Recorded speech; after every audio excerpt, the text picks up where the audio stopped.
बिस्मिल्लाहिर्रहमानिर्रहीम, अस्सलाम वालेकुम। आप देख रहे हैं program news today with Tanzeela Mazhar. Program में आपको खुशामदीद कहते हैं। एक तरफ पाकिस्तान में सियासी अदम इस्तेहकाम जारी है, ना तो उसमें रुकने की कोई कोशिश कोई कर रहा है, ना ही वो रुकता हुआ दिखाई देता है। लेकिन जो ज़्यादा बड़ा चैलेंज है वो पाकिस्तान की मईशत को दरपेश है। पाकिस्तान के ज़र मुबादला के ज़खायर तारीख की कम तरीन सतह पर पहुँच गए हैं और सियासतदानों को अपनी सियासत की पड़ी हुई है। क्या इकट्ठे बैठ के इन मसाइल का हल निकाला जा सकता है या नहीं? IMF के प्रोग्राम के लिए जो नवा जायज़ा था वो नवंबर में होना था, कई महीने पहले ही डिले हो चुके हैं। अब हुकूमत ने बिल आखिर बहुत तेज़ी से IMF की शराइत मानना शुरू कर दी हैं। जो इंटरनल मैनेजमेंट है, यहाँ पे जो टैक्सेस लगाने थे वो लगा दिए, गैस और बिजली और पेट्रोल की कीमतें बढ़ानी थी वो बढ़ा दी, मज़ीद भी बढ़ेंगी। महंगाई तकरीबन 38.5% यानी कि 38.5% तक जा रही है और बहुत सारे माहिरीन का ये ख्याल है कि ये 40 से 45 तक कुछ अरसे में पहुंच जाएगी। तो महंगाई की शरह भी है, बहुत सारा सियासी नुकसान भी है इन फैसलों का। लेकिन जो एक्सटर्नल मैनेजमेंट है, पाकिस्तान के वो दोस्त ममालिक जिन्होंने पाकिस्तान को प्लेज किया हुआ था और जो इन्फ्लोज आने थे वो अभी तक कंफर्म नहीं हो पाए, और उसकी कंफर्मेशन के लिए पाकिस्तान को क्या करना पड़ेगा? क्या पाकिस्तान को कमर्शियल फाइनेंसिंग की तरफ जाना पड़ेगा? क्योंकि हम देख रहे थे कि UAE और चाइना के जो बैंक्स हैं वो बहुत हाई रेट्स के ऊपर पाकिस्तान को कर्जे दे रहे थे। और फिर पाकिस्तान अपनी डिप्लोमेसी को कितने इफेक्टिवली इस्तेमाल कर रहा है, चाहे वो चाइना के साथ मामलात हैं या सऊदी अरब का जो रोल ओवर है। पाकिस्तान को अगले चंद महीनों में, 4 से 5 महीनों में $7 अरब की अदायगियाँ करनी हैं और ये पैसे पाकिस्तान के पास नहीं है। अब अगर IMF का प्रोग्राम आता है उस वक्त तक हम कितना नुकसान अपना कर चुके होंगे और पाकिस्तान की मईशत को संभालने के लिए वे फॉरवर्ड क्या है? यहाँ पे एक चार्टर ऑफ इकॉनमी की बात होती रहती है। क्या वाकई ज़रूरी है कि पाकिस्तान के मुआशी मसाइल के लिए पाकिस्तान के सियासतदान इकट्ठे बैठें? ये वो सवालात हैं जी जो हमने अपने आज के मेहमानों के सामने रखने हैं। लेकिन उससे पहले आपको बताते चलें कि आज मरीम नवाज साहिबा ने सुप्रीम कोर्ट के सिटिंग जज से मुस्ताफ़ी होने का मुतालबा किया है। पाकिस्तान की सियासत में ऑडियो लीक्स की हलचल अपनी जगह पर मौजूद है। अवाम बहुत परेशान है, ना उनके पास 3 वक्त क्या 2 वक्त के खाने का बंदोबस्त वो कम से कम होता चला जा रहा है। लेकिन अगर आप पॉलिटिकल सिनेरियोज़ को देखें तो वहाँ पे पॉलिटिक्स एज़ यूजुअल चलती चली जा रही है। बैनुल-अक़वामी रेटिंग एजेंसियाँ पाकिस्तान की रेटिंग मुसलसल वहाँ पर ज़वाल पजीर है। फिच की अगर बात करें तो 5 महीनों में 2 बार पाकिस्तान को डी ग्रेड उन्होंने कर दिया। लेकिन जो सबसे अहम नुक्ता है जिससे मैं गुफ्तगू का आगाज़ करूँगी वो ये है कि हमारे वज़ीर दिफ़ा ने कहा कल कि पाकिस्तान डिफ़ॉल्ट कर चुका है। फिर बाकी वज़रा जो कैबिनेट का हिस्सा है उन्होंने इस बयान को मुस्तरद कर दिया। तो ये किस तरह का बयान था? क्या ये वाकई गैर जिम्मेदाराना बयान था या वाकई हम डिफ़ॉल्ट कर चुके हैं? मेरे साथ बहुत ही एमिनेंट पैनल मौजूद है जी। मुझे ज्वाइन कर रहे हैं शब्बर जैदी साहब जो कि फॉर्मर चेयरमैन है FBR के, डॉक्टर फ़ारूक सलीम साहब पाकिस्तान के रिनाउंड इकोनॉमिस्ट हैं, डॉक्टर सलमान शाह साबिक वज़ीर ख़जाना और रिनाउंड इकोनॉमिस्ट। तीनों मेहमानों का बहुत शुक्रिया। सबसे पहले तो सलमान शाह साहब आ गए हमारे साथ। तो सलमान शाह साहब आपसे ही गुफ्तगू का आगाज़ करूंगी। वज़ीर दिफ़ा ने कहा कि पाकिस्तान डिफ़ॉल्ट कर चुका है और आज इंटरनेशनल मीडिया में हेडलाइन थी कि पाकिस्तान के वज़ीर दिफ़ा ने एक्नॉलेज किया कि पाकिस्तान डिफ़ॉल्ट कर चुका है। How do you look at this statement ji? Ji, अगर मैं वज़ीर आज़म होता तो अभी तक मैं उनको फायर कर चुका होता और ऐसी बयान कैबिनेट मेंबर्स को नोटिस देना चाहिए कि सब अपने मुंह बंद करके बैठें और काम करें और पाकिस्तान की जो ज़रूरत चीज़ें हैं करने वाली उन पे फोकस करें। ये जो बयानबाजी टेलीविज़न पे आके पता नहीं क्या इनको हो जाता है कि इस तरह की गुफ्तगू कर रहे हैं।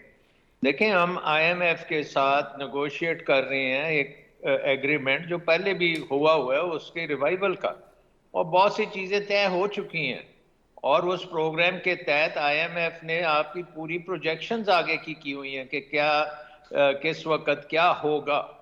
तो ये कहना कि जी हम दिवालिया हो गए हैं, ये तो बिल्कुल ही एक आई एम सॉरी, इसको हमें डिस्कस नहीं करना चाहिए। हमें मूव फॉरवर्ड करना चाहिए और देखना चाहिए कि पाकिस्तान को करना क्या क्या चीज़ें करने अच्छा, की मैं आपके ज़रूरत पास है। वापस आती हूँ शाह साहब, मैं आपसे पूछती हूँ कि हमें क्या क्या करने की ज़रूरत है। लेकिन मैं फ़ारूक सलीम साहब, आप इसको किस तरह से देखते हैं? क्योंकि हमने देखा कि बहुत सारे वुज़रा आए और कल भी और आज भी उन्होंने कहा जी कि एक तरफ एहसन इकबाल साहब का बयान चल रहा था कि जो कहता है पाकिस्तान डिफॉल्ट कर रहा है वो पाकिस्तान का दुश्मन है, दूसरी तरफ एक और वजीर का बयान चल रहा था। तो जाहिर है मीडिया और इंटरनेशनल मीडिया तो पिक करता है इन चीज़ों के ऊपर, तो आपकी इमेज तो जाती है बाहर कि हम पाकिस्तान में क्या कर रहे हैं।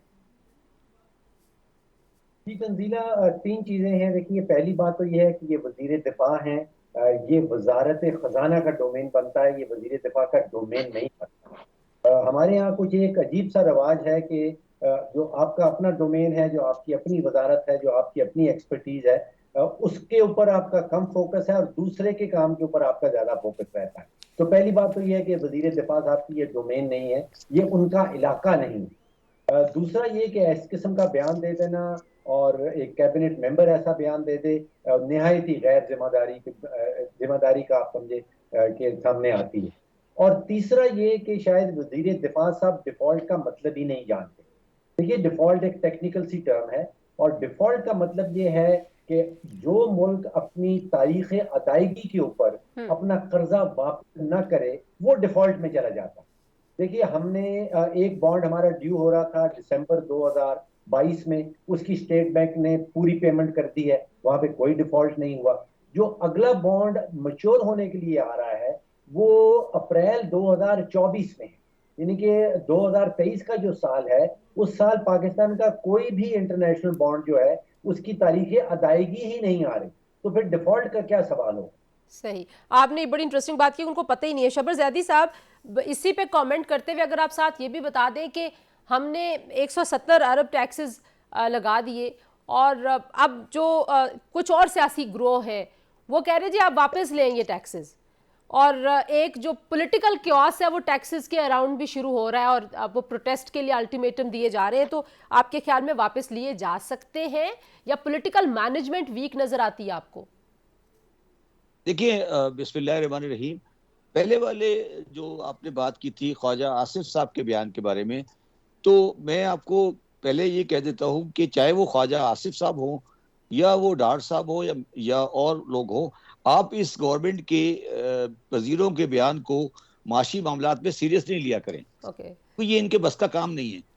मतलब आप इनको सीरियस नहीं लिया करें, आपने इनको बिला वजह सीरियस ले लिया है। और जो वो तकरीर कर रहे थे सियालकोट में खड़े होके, उन्हें कोई आइडिया नहीं है वो क्या कह रहे हैं। तो वो मतलब मासूम आदमी है, मासूमियत में उन्हें माफ कर दे और इनके सारे वजीरों को माफ करते मासूमियत में। ये बेचारे इस बस का काम नहीं है इनकी। आगे चले। दूसरा बात, जो 170 बिलियन का टैक्स है, मैंने कल भी किसी जगह कहा था कि इससे वाहियात टैक्स नहीं हो सकता कि आप 17 को 18 कर दें। कौन सा टैक्स लगाया है आपने? कुछ भी टैक्स नहीं लगाया आपने। 17% को 18% कर दिया, 18 को 20 कर दें, 20 को 50 कर दें, ये तो कोई बात नहीं है ना जी। तो और मैं ये समझता हूं कि मुझे तो ये IMF की डिमांड भी रीजनेबल नहीं लगती। जब 7,500 या 7,800 की आप बात कर रहे हैं, जहां मेरे तकरीबन 2,500 बिलियन या तकरीबन 2,000 बिलियन कोर्टों में फंसे हैं, वह 170 बिलियन कलेक्शन की क्या अहमियत है? मुझे तो बात एक्चुअली बात समझ ही नहीं आई। मुझे ना IMF की बात समझ आई कि इन्होंने क्यों इंसिस्ट कर रहे हैं वो 170 बिलियन की, और ना मुझे समझ गवर्नमेंट ऑफ पाकिस्तान की आई कि 7,000 बिलियन के अंदर 170 बिलियन के ऊपर सेल टैक्स को 18 करने की क्या लॉजिक है। मैं वेरी फ्रेंकली इसको समझने से कासिर हूं, और मुझे ये भी एक बेवकूफी नजर आती है। इनको खुद समझ नहीं आई कि करना क्या है। 18 करना था तो एक नोटिफिकेशन से 18 करना था। बेसिकली फाइनेंस बिल में क्या लिखा है?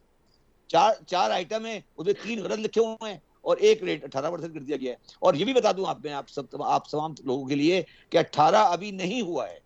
18 उस दिन होगा जब ये असेंबली जिस दिन प्रेसिडेंट का कॉन्सेंट आएगा, वो शायद कल आएगा या कब आएगा। तो ये बेकार की बातें हैं। अब मैं सिर्फ कहना ये चाहता हूं तंजीला कि हम इनके साथ टाइम जाया कर रहे हैं। पाकिस्तान टाइम जाया कर रहा है और मजीद टाइम अफोर्ड नहीं कर सकता। सही। तो क्या करना चाहिए सलमान शाह साहब? आप कह रहे थे कि उन चीज़ों की तरफ तवज्जो देनी चाहिए जो हम कर सकते हैं। शबर जैदी साहब कह रहे हैं मुझे तो समझ ही नहीं आ रही कि आपने क्या टैक्सेशन क्या की है, क्योंकि IMF तो आपसे कुछ रिफॉर्म मांगता है, लेकिन आप जो हैं वो लकीर ही पीटते चले जाते हैं। जिन पे पहले लगाया वो उन्हीं के ऊपर मजीद आप बोझ डालते चले जा रहे हैं। देखिए, एक बात है कि IMF प्रोग्राम में कुछ टारगेट्स हैं, कुछ कंडीशनैलिटीज हैं। एक चीज़ है, उसको वो कहते हैं प्राइमरी सरप्लस जी। उसका मतलब यह है कि हुकूमत के अखराजात जो हैं वो हुकूमत के टैक्सेस से पूरे होंगे। सो अगर उसमें कोई भी गैप होगा तो आईएमएफ कहता है कि इसको पूरा कर दें। दूसरा तरीका उसको गैप को पूरा करने का है कि आप अखराजात कम कर दें, लेकिन हमारी हुकूमत अखराजात कम करने से बहुत डरती है। वो समझते हैं कि अगर हमने अखराजात कम कर दिए तो ये जितने वजीर और मुशीर बैठे हैं कैबिनेट में, ये हो सकता है हुकूमत ही ना गिरा दें, इनकी इमारत अगर वापस लेनी पड़ी। हमें असल चीज तो ये है, हमें हुकूमत को छोटा करना है। आई मीन हुकूमत, हम अपने जो हमें रेवेन्यू मिल रहा है उससे बहुत ज्यादा खर्चा कर रहे हैं। एंड अनफॉर्चुनेटली ये पिछले कई जो वजीर खजाना हैं उन्होंने हुकूमत को छोटा करने की बिल्कुल कोशिश नहीं की। एक तो आप वजीर देखें कि खजाना देर कर बड़ी सकते लगा, हैं हुकूमत को छोटा, या वजीर आजम ने करना है, या पॉलिटिकल विल ने करना है? नहीं, जाहिर है कि अगर वजीर खजाना ऐसे हैं कि एक ट्वीट के ऊपर वो घर चले जाएं या एक ट्वीट पे वो टैक्सेस खत्म कर दें, तो उनको तो आपने एम्पावर नहीं किया हुआ। बट जाहिर है कि है तो वजीर खजाना ही है ना। सही। बट अनफॉर्चुनेटली हमें देखें पिछले 10 महीने में हमने 11-12 अरब डॉलर गवा दिए हैं इन्हीं चक्रों में कि प्रोग्राम करना है या नहीं करना। And in the mean time आपका मीटर चलता रहा, आपके रिजर्व्स जो हैं वो खाली होते रहे हैं। मिफ्ता साहब ने भी कोई 5 महीने लगाए करने में, और उसके बाद इतना बड़ा बजट दिया जिसमें इतने ज़्यादा टैक्सेस लगाए, फिर एक ट्वीट आई, फिर वो टैक्सेस कम कर दिए, फिर उनको घर जाना पड़ गया। फिर आपके सागदार द एक्सपीरियंस सागदार साहब आए, उन्होंने सारी सप्लाई चेन्स को एडमिनिस्ट्रेटिव तरीके से कहा डंडे मारो इनको और इनकी एलसियां बंद कर दो और ये कर दो वो कर दो, $7 की कीमत फिक्स कर दो। वो सारा मार्केट कलेप्स हो गया, आपके सप्लाई चेन सारे खराब हो गए, अच्छा, ये जो आप अरबों मार्केट की रुपए। बात करें, मैं इस पे वापस आऊंगी, लेकिन आपने जो बुनियादी बात की है वो बड़ी अहम है कि हमें अपने अखराजात कम करने हैं। हमारे जी। अच्छा। पॉइंट ये है कि वजीर खजाना जो जितने भी हैं इनको इनकी अकल और इनकी कॉम्पिटेंसी, और फिर अगर आप कहते हैं कि इनके पास अख्तियार ही नहीं है, तो फिर एक प्राइम मिनिस्टर ही बैठ के कंप्यूटर में डाला करे, निकाल लिया करे और ठीक हो कर गया, लिया करे ठीक हो गया। पॉलिसी। मैं इस पॉइंट पे भी वापस आती हूँ। फरूख सलीम साहब, कैसे हुकूमत अपने खर्चात कम कर सकती है? कुछ मीटिंग्स हो रही हैं, किफ़ायतशारी कमेटी ने बहुत सारी तजावीज़ दी, जिसमें सबसे बुनियादी नुक्ता यही था कि हुकूमत का साइज़ छोटा करें। इतने मेंबर्स की काबीना है, लेकिन इन मीटिंग्स के साथ साथ हमारे जो काबीना में लोग हैं वो ऐड भी हो रहे हैं, तो ज़ाहिर है वो पॉलिटिकल मैसेजिंग और ऑप्टिक्स तो बड़े बुरे जाते हैं। देखिए तंजीला, आज से 10 साल पहले 18वीं अमेंडमेंट हमने पास कर दी। अब वो 18वीं अमेंडमेंट के नतीजे में बहुत सारी चीजें जो हैं, तकरीबन लगभग सारी चीजें जो हैं वो सूबों को दे दी गई। अब आप सोचिए कि हमारे पास विफाक में अभी भी 34 विफाकी वजारतें हैं, उनके साथ कोई 44 डिविजन्स हैं, और सैकड़ों कई सौ जो हैं उनके साथ वो मुंसलिक डिपार्टमेंट्स हैं। हमें जो जरूरी चीजें हैं जो कि विफाक में होती हैं, जो कि सूबों में नहीं है, वो मैं समझता हूँ कि 5 या 6 से ज्यादा नहीं है। उसमें हम फॉरेन अफेयर्स वाली वजारत कर लें, उसमें रेवेन्यू की वजारत आ जाती है, कम्युनिकेशन की वजारत कर लें, फाइनेंस की वजारत कर लें, रेवेन्यू वजारत कर लें। 5 या 6 या आधा दर्जन से ज्यादा वजारतें जो हैं वो हमें विफाक के लेवल पे नहीं चाहिए। देखिए, हमने इस्लामाबाद में एक वजीर तालीम बिठा रखा है। अब वो 10-12 लाख की आबादी है पूरे पाकिस्तान की, पूरे इस्लामाबाद की। उसके ऊपर एक वजीर तालीम चाहिए। वजीर तालीम तो सारी सूबों में हो रही है। 10 से 11 करोड़ पाकिस्तानी पंजाब में रहते हैं, वहां पे तालीम हो रही है। सिंध में तालीम है, बलोचिस्तान में और खैबर पख्तूनख्वा में। इसी तरह वजीर सेहत है हमारे पास एक। तो लुबे लुबाब ये है कि हमें इतनी सारी वजारतें नहीं चाहिए। और अभी जो शायद डॉक्टर साहब भी बात कर रहे थे कि जो साइज ऑफ द गवर्नमेंट है उसको जब तक छोटा नहीं किया जाएगा उस वक्त तक मामला नहीं बनता। अब आप सोचिए कि जो पब्लिक सेक्टर एंटरप्राइजेज हैं, लगभग 200 रियासती इदारे हैं, उसमें कोई 4.25-4.5 लाख लोग काम करते हैं। उसमें कई सौ एग्जीक्यूटिव डायरेक्टर्स हैं, कई सौ नॉन एग्जीक्यूटिव डायरेक्टर्स हैं, कई सौ उसके अंदर इंडिपेंडेंट डायरेक्टर्स हैं, फिर उनकी मुराआत हैं, कई चीजें हैं। अब सोचिए कि जो बिजली मुफ्त जा रही है, जो सालाना हमारा गर्दिशी कर्जा आता है 600-700 अरब का, और वो बढ़ते बढ़ते अब कहीं 2500 अरब पे पहुंच गया है। लगभग 10 अरब रुपए की मुफ्त की बिजली दी जाती है सालाना। जो वापडा के अफसरान हैं, जो उनके वहाँ वर्कर्स हैं, 10 बिलियन की मुफ्त बिजली जा रहे हैं। इसी माशाल्लाह। तरह मुफ्त पेट्रोल, इस तरह पीआईए वाले कोई 5 अरब रुपए की मुफ्त टिकट बांट देते हैं। तो ये सारे जो मुफ्ते के काम है ये खत्म करें और साइज ऑफ द गवर्नमेंट छोड़ें। अच्छा, आप दोनों कह रहे करें। शब्बर जैदी साहब, कौन कर सकता है? अगर क्विकली एक रिस्पॉन्ड कर दे, फिर हम वापस ब्रेक पे जाएंगे। कौन कर सकता है ये? आप तो खुद रहे हैं, आप तीनों ने ही ज़ाहिर है निज़ाम में किसी न किसी सूरत में काम किया हुआ है। कोई कर सकता है पाकिस्तान में ये सारे काम जिसकी तरफ अब इतनी आइडियल बातें कर रहे हैं फ़ारूक सलीम साहब और सलमान शाह साहब? देखिए, मैं दोनों की बात मैंने सुन ली है। पाकिस्तान की रियासत जो आज है वो प्रेजेंट इस्लामाबाद, मैं बहुत बड़ी बात कर रहा हूँ, रिकॉर्ड पे रख रहा हूँ, रखिएगा, प्रेजेंट इस्लामाबाद और प्रेजेंट पिंडी के साथ नहीं चल सकती। आपको इस्लामाबाद को भी पार्टली बंद करना पड़ेगा और पिंडी के साइज को भी कम करना पड़ेगा। दोनों चीजों को आपको साइज को कम करना पड़ेगा। पाकिस्तान इतनी बड़े दो शहरों को अफोर्ड नहीं कर सकता, ये हमें सोच के बात करनी है। इमरान खान की गवर्नमेंट में एक मिनिस्टर थे, इनका नाम था ऑस्टेरिटी के मिनिस्टर थे, ऑस्टेरिटी के, और वो 4 साल मिनिस्टर रहे ऑस्टेरिटी के। और उन्होंने क्या किया? तो रजीला बात यह है कि जो इस्लामाबाद में बैठे हैं, जो पिंडी में बैठे हैं, उनकी सोच में नहीं है। ये बात दोनों कर रहे हैं, मैं इनकी बात से बिल्कुल मुत्तफिक हूं, मगर मैं आपको यकीन से कह सकता हूं, यकीन कामिल से कह सकता हूं कि पाकिस्तान की इस सोच के साथ ये दोनों शहर छोटे नहीं होंगे। और अगर ये शहर छोटे नहीं हुए तो मैं आपको ये भी यकीन से कह सकता हूं कि मुल्क नहीं चल सकता, आप कुछ भी कर लें। बिल्कुल ठीक है। मैं कुछ कराची की बात भी करूंगी, लेकिन एक ब्रेक ले लेते हैं जी। ब्रेक से वापस आते हैं। पाकिस्तान ने कुछ डेट सर्विसिंग करनी है, कमर्शियल फाइनेंसिंग की बहुत सारे लोग बात कर रहे हैं कि अगर आपको पैसे नहीं आते आपके दोस्त मुल्कों से तो आप कमर्शियल फाइनेंसिंग की तरफ देखें। तो दोस्त मुल्कों से हमारे ताल्लुकात का हमें क्या फ़ायदा होगा, कब फ़ायदा होगा? ब्रेक के बाद उस पर बात करते हैं। हमारे साथ रहिए।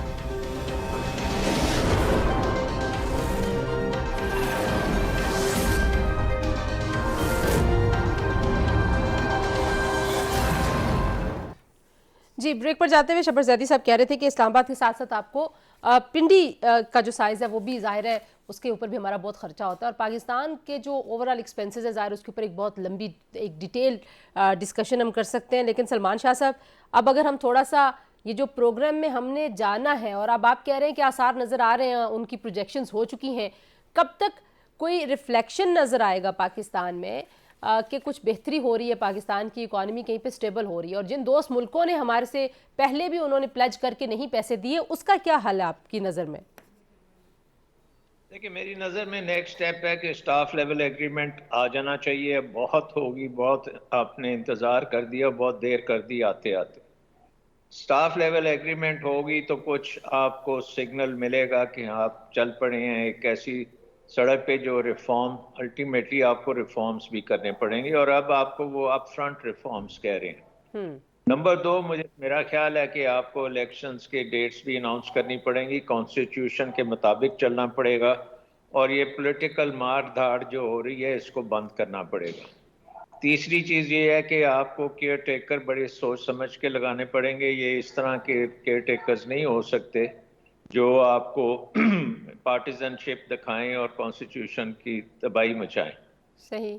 उसके बाद आई थिंक अगर इलेक्शन हो जाती है, कोई अच्छी 2/3 मेजॉरिटी ले आता है, तो फिर जो शब्बर साहब कह रहे हैं वो हम सारे काम कर सकते हैं, लेकिन उसमें पार्लियामेंट्री सपोर्ट आपको बहुत चाहिए, और आपको ट्रांसफॉर्मेशन प्लान भी चाहिए। देखें, पाकिस्तान जिस लेवल पे पहुंच गया है, इससे नीचे तो जो है ना वो एक्सटिंक्शन है, उससे आपने ऊपर ही आना है। अब ऊपर आने का एक रास्ता होना चाहिए, और वो ट्रांसफॉर्मेशन एक ऐसी गवर्नमेंट बना सकती है जिसके पास मेजॉरिटी भी हो और जिसके पास अकल भी हो, और कोई इतनी जबरदस्त चीजें तो नहीं करनी हुकूमत को। हमने पहले ही कहा छोटा करना सर, है।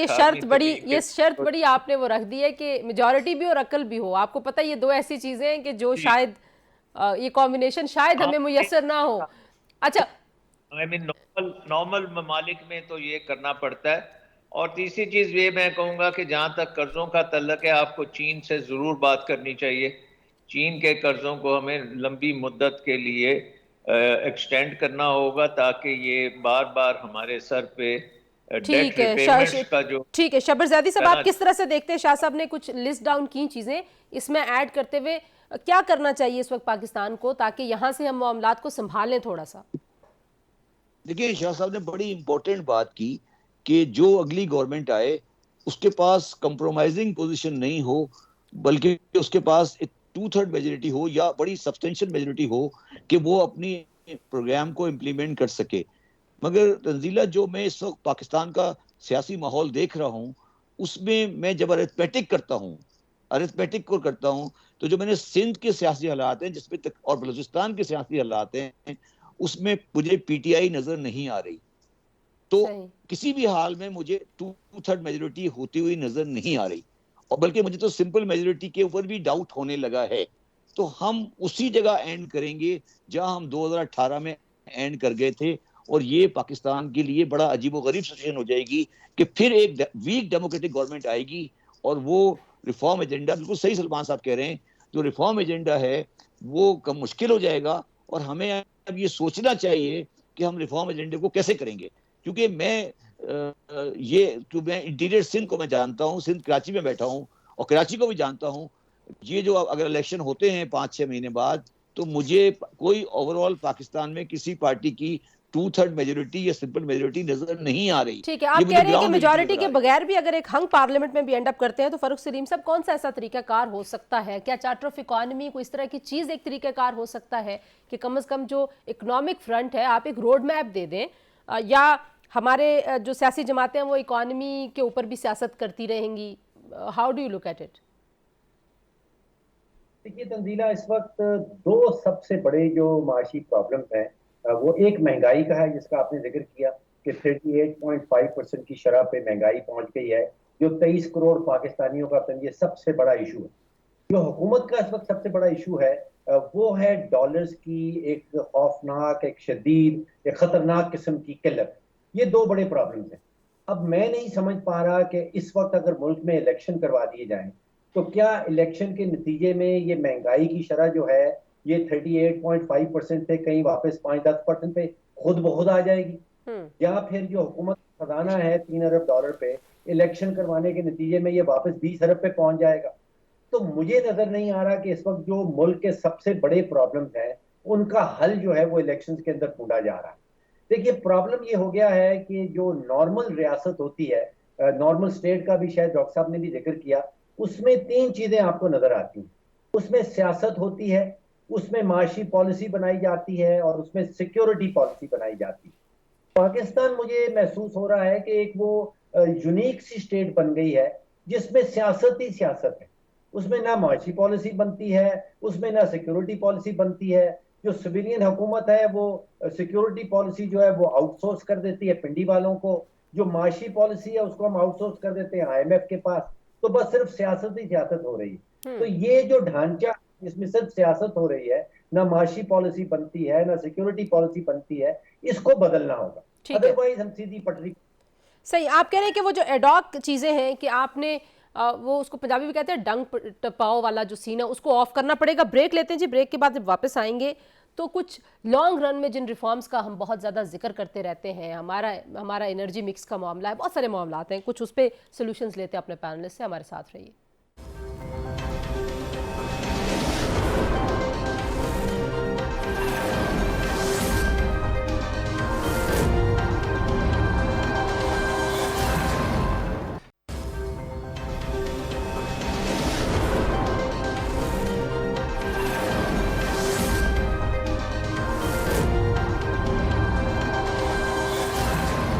प्रोग्राम में एक बार फिर आपको खुशामदीद कहते हैं। जब अभी ब्रेक पे भी हम बात कर रहे थे कि 23 प्रोग्राम पाकिस्तान IMF के साथ कर चुका है।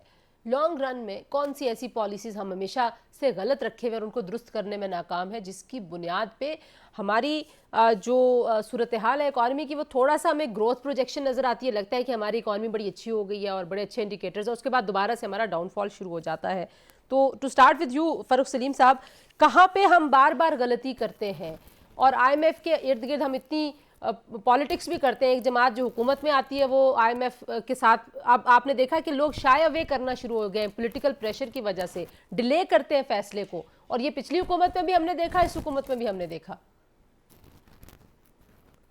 पहली बात तो ये है कि मैं महसूस करता हूँ कि हमारे प्रॉब्लम जो है वो सियासी नौइयत, वो सियासी नौइयत नहीं। सियासी फैसले लिए जाते हैं, उनके नतीजे में जो माशी नुकसानात होते हैं उनका क्वांटम, उनका साइज इतना बड़ा होता है कि उनको फिर संभालना मुश्किल हो जाता है। देखिए अभी रिसेंटली अगर पिछले कोई आप 2 सालों की या उससे भी कम की तारीख देख लें, हमने वादे किए आईएमएफ के साथ कि हम पेट्रोलियम लेवी लगाएंगे, पेट्रोल और डीजल की कीमत में इजाफा किया जाएगा। और वादा करने के फौरन बाद मुझे याद है कि 5 फरवरी सन 2022 $1 अरब हमने वसूल कर लिया आईएमएफ से उन वादा करने के बाद। और 28 फरवरी को साबिक वजीर आजम साहब टेलीविजन पे आए और उन्होंने ऐलान कर दिया कि जी हम सब्सिडी दे रहे हैं। वादा कुछ किया था, वादा करने के बाद $1 अरब जो है वो वसूल कर लिया आईएमएफ से और फिर वादा खिलाफी कर दी। और उस महीने अगर देखें तो हमारे पास कोई $16 अरब के जखायर थे और ये मार्च के महीने में $4 अरब का एकदम झटका आया है और $4 अरब के हमारे जखायर नीचे गए। तो साबिक वजीर आजम साहब ने सियासी फैसला किया, उन्हें सोचा कि मैं सब्सिडी दे दूंगा, मेरी सियासी बल्ले बल्ले हो जाएगी, लेकिन उसका नुकसान जो है वो इतना बड़ा मुल्क को उठाना पड़ा। उसके बाद एक और सियासी फैसला देख सर, ये लीजिए, ये फर्दे वाहिद के फैसले होते हैं या आपको लगता है कि पूरा सिस्टम, क्योंकि जाहिर है ब्यूरोक्रेट्स हैं, मिनिस्ट्रीज हैं, वहां पे बड़े बड़े एक्सपीरियंस लोग बैठे हुए हैं, तो वो क्यों नहीं रोक पाते ऐसे फैसलों के ऊपर? कोई सवाल नहीं उठता, फिर बाद में जब वो चले जाते हैं लोग कहते हैं ये भी गलत था, ये भी गलत था, ये भी गलत था। देखिए जो प्रेसिडेंट ट्रंप थे वो भी अगर अमेरिका के इदारे मजबूत ना होते तो वो माशी तौर पे अमेरिका को एक बड़ा नुकसान पहुंचा के जाते। ठीक है, आप कह रहे हैं कि सियासी फैसलों की वजह से ज्यादा नुकसान होता है। शबर ज़ैदी साहब, आप क्या समझते हैं, अब हम अगर ये जो रिफॉर्म्स का बार बार वादा करके आते हैं अपने अपने मंशूर में सियासी जमातें, इसके ऊपर इम्प्लीमेंटेशन क्यों नहीं हो पाती? हर बंदा आगे कहता है जी कि ब्यूरोक्रेसी नहीं होने देती, और ब्यूरोक्रेसी के रिफॉर्म्स भी करने थे, वो डॉक्टर इशरत बैठे रहे लेकिन वो भी नहीं हुई। देखिए तंजीला, अभी हम ब्रेक में बात कर रहे थे और सलमान शाह साहब ने बिल्कुल बहुत अच्छी बात की कि 1990 में इंडिया के हालात इतने ख़राब थे कि उनको गोल्ड शिफ्ट करना पड़ा, और 90 के बाद से आज इंडिया चेंज हो गया। और इंडिया को चेंज करने वाले 2 इंसान थे और दोनों पंजाबी है। एक का नाम था मनमोहन सिंह, वो चकवाल में पैदा हुआ था, और एक का नाम था मोंटेक सिंह आलोवालिया, जो उनका डिप्टी चेयरमैन प्लानिंग कमीशन था। दोनों आदमी गैर सियासी उस सेंस में थे कि कभी इलेक्शन नहीं जीते। तो जब तक आप एक पाकिस्तानी सोच रखने वाला, समझदार और वो आदमी जो, जिस तरह आपने कहा कि वो लोगों के गवर्नमेंटों को रोक सके गलत फैसले से, वो नहीं होगा, पाकिस्तान सही नहीं होगा। मैं एक दफा इंडिया गया, मैं क्योंकि साफा का प्रेसिडेंट था, मैंने उनके फाइनेंस मिनिस्टर से कहा कि ये अमेंडमेंट होनी चाहिए आपके लॉ के अंदर, टैक्स का मसला था। उसने कहा साहब मैं तो कर दूंगा, मगर मोंटेक सिंह आलोवालिया तो डिप्टी चेयरमैन प्लानिंग कमीशन है, जब तक वो एग्री नहीं करेंगे ये नहीं हो सकती। तो ये जो इंस्टीट्यूशन हम कहते हैं ना, जो मनमोहन सिंह और मोंटेक सिंह आलोवालिया की शक्ल में आए थे, ये सियासी नहीं थे इस सेंस में। जब तक पाकिस्तान में आप इस तरह की कोई चीज डेवलप नहीं करेंगे, एक डिप्टी चेयरमैन प्लानिंग कमीशन जो कि पॉलिसी को मॉनिटर करे, जिसकी टर्म पोस्ट हो, जो गैर सियासी हो, जो पॉलिसी को मैनेज करे और पॉलिसी को सियासतदानों के हाथ में नहीं दे। अब डार साहब ने सुने, डार साहब ने ये जो करेंसी को के साथ खेला है 2 महीने, और उसके बाद $24 एक दिन बढ़ा है। आपके मेरे ख्याल में तो ये केस नैब का बनता है कि आपने किया क्या है मुल्क के साथ। सही, ₹24 की एक दिन में अगर आपको, तो ये मेरा सवाल है कि ठीक है, आप कह रहे हैं कि कोई पॉलिसी की कंसिस्टेंसी होनी चाहिए पॉलिटिकल फ्रंट के ऊपर भी सलमान शाह साहब, तो उसका क्या तरीकेकार होना चाहिए? सियासी जमातों के पास टेक्नोक्रेट्स होने चाहिए। जाहिर है पाकिस्तान में जमहूरी निज़ाम है, इसमें यही तर्ज हुक्मरानी रहेगा, लेकिन उसमें बेहतरी कैसे लाई जा सकती है? इसी निज़ाम में भी तो जाहिर है हम परफॉर्म कर सकते हैं या नहीं कर सकते? नहीं, आई थिंक आपको एटीट्यूड बिल्कुल चेंज करना पड़ेगा। और ये मनमोहन सिंह का जो एग्जाम्पल है, ये बहुत इंपॉर्टेंट एग्जाम्पल है। इनके पीछे तमाम पॉलिटिकल लीडरशिप इंडिया की इनके पीछे खड़ी थी, और इनकी कई हुकूमतों ने, उसके बाद हुकूमतें चेंज भी हुई, उसके बाद बीजेपी तक, अभी तक वो उन्हीं की पॉलिसीज और वो निज़ाम बनाया हुआ चल रहा है। सही। तो पाकिस्तान में भी आपको रिवैम्प करना पड़ेगा सारा कुछ। और आपकी एटीट्यूड आई और थिंक एप्टीट्यूड दोनों चेंज करने पड़ेंगे। बहुत शुक्रिया तीनों मेहमानों का जी। गुफ्तगू आपने सुनी पाकिस्तान की इकॉनमी पे, ज़ाहिर है बहुत लंबी डिस्कशन हो सकती है क्योंकि पाकिस्तान के मसाइल बहुत डीप रूटेड हैं, बहुत सारी तारीखी गलतियां जो हम अभी तक दोहराते चले आ रहे हैं। बहरहाल तीनों मेहमानों का शुक्रिया। आज के लिए इतना ही। अपना बहुत सारा ख्याल रखिए जी। अल्लाह हाफिज़।